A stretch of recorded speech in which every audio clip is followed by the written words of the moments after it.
السلام علیکم ناظرین، آج ہم بات کریں گے ایک چینی خاتون کی جو کہ دراصل معذور ہے، لیکن معذوری کے ساتھ ساتھ وہ اپنے تمام اخراجات خود پورا کرتی ہے اور دن رات مزدوری کر کے اپنا اور اپنی فیملی کا پیٹ پالتی ہے۔ معذوری کو مجبوری نہیں بنانا چاہیے۔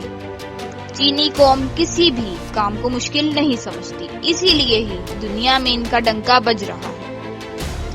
یہ کہانی ایک غریب دہاڑی مزدور عورت کی ہے جو کہ چائنا کی رہائشی ہے، جو کہ اپنے شوہر اور ایک بچے کے اچھے مستقبل کے لیے محنت کرتی ہے۔ ان کا کہنا تھا کہ لاک ڈاؤن کی وجہ سے ان کے گھر کے حالات بہت زیادہ خراب ہو چکے تھے اور مالی حالات بھی صحیح نہ تھے۔ ہر طرف کام بند ہو چکا تھا۔ اس غریب لاچار عورت کے ساتھ کئی اور لوگ بھی کام سے محروم ہو چکے تھے۔ پھر اس غریب عورت کا گزارا بھی مشکل سے ہو رہا تھا، لیکن یہ عورت بہت زیادہ ذہین تھی۔ لاک ڈاؤن میں تو سارے ٹرانسپورٹ حکومت نے بند کر دیے تھے۔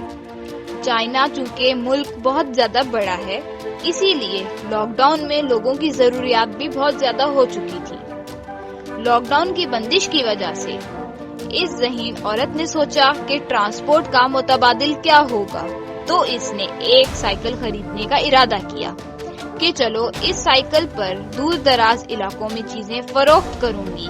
لیکن جب یہ سائیکل والے کے پاس پہنچی تو سائیکل بہت مہنگا تھا اور اس کے پاس سائیکل خریدنے کے لیے اتنے زیادہ رقم نہ تھی، اسی لیے اس نے پرانی سی سائیکل پسند کی، لیکن دکاندار پرانی سائیکل کی دگنی قیمت بتا رہا تھا۔ بیچاری عورت کے پاس اتنے پیسے بھی نہیں تھے۔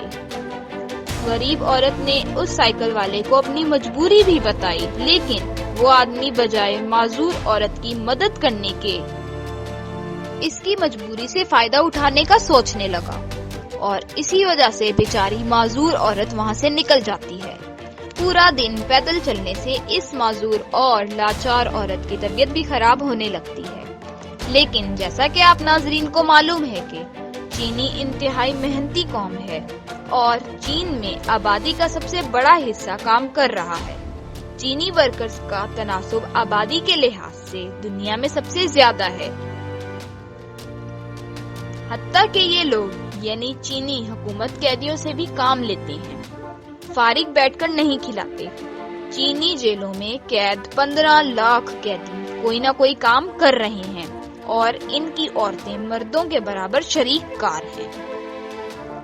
وہ معذور چینی عورت اتنی دور چل نہیں پا رہی تھی، اتنے میں اس کو ایک لکڑی کی دکان نظر آئی اور وہ وہاں پر گھس گئی اور ایک لکڑی کی ہاتھ گاڑی لے لی اپنی محنت مزدوری کے لیے۔ بیچاری عورت چونکہ معذور تھی، یہ سب کچھ برداشت کر رہی تھی، لیکن کیونکہ محنت مزدوری تو کرنی ہی تھی اور نہ کرتی تو یہ لوگ کیا کھاتے۔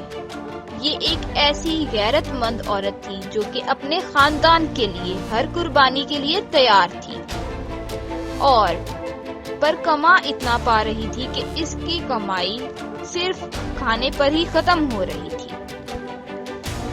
اور اس نے کمایا بھی تو کیا، ایک لکڑی کی گاڑی، بدن پر پھٹے کپڑے اور ہتھیلی پر جان، یہ اس کے اتنے سالوں کی کمائی تھی۔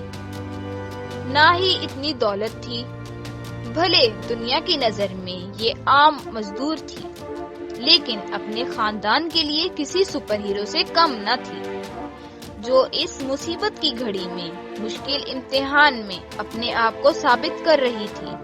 ایسے لوگوں کو انفو ٹی وی والے سلام کرتے ہیں۔ لگاتار محنت نے اس آگ اگلتی مشقت اور غربت کی زنجیروں کو اس عورت نے پار کر لیا۔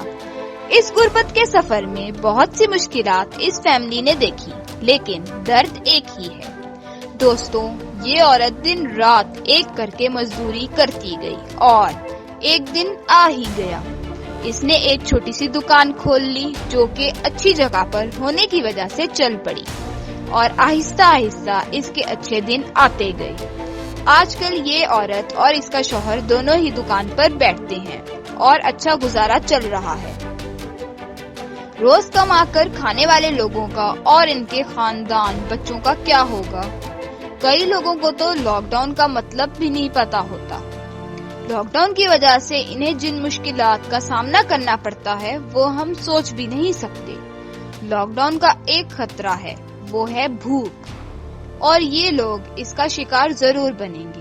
پتہ نہیں ان غریبوں کے نصیب میں آئے دن اور کیا کیا ہوگا، یہ ان کی سوچ میں بھی نہیں ہے۔ اب اس مصیبت سے انہیں ایک ہی چیز بچا سکتی ہے اور وہ ہے انسانیت۔ دوستوں، اگر آپ کے دل کو یہ غریب معذور عورت کی سچی اور پکی کہانی اچھی لگی ہو تو اپنے دوستوں کے ساتھ ضرور شیئر کیجیے گا۔ شکریہ، اللہ حافظ۔ تو دوستو، اگر آپ کو اس معذور اور غریب عورت کی سچی کہانی اچھی لگی ہو تو اپنے دوستوں کے ساتھ ضرور شیئر کیجیے گا۔ اپنا خیال رکھیے گا، اللہ حافظ۔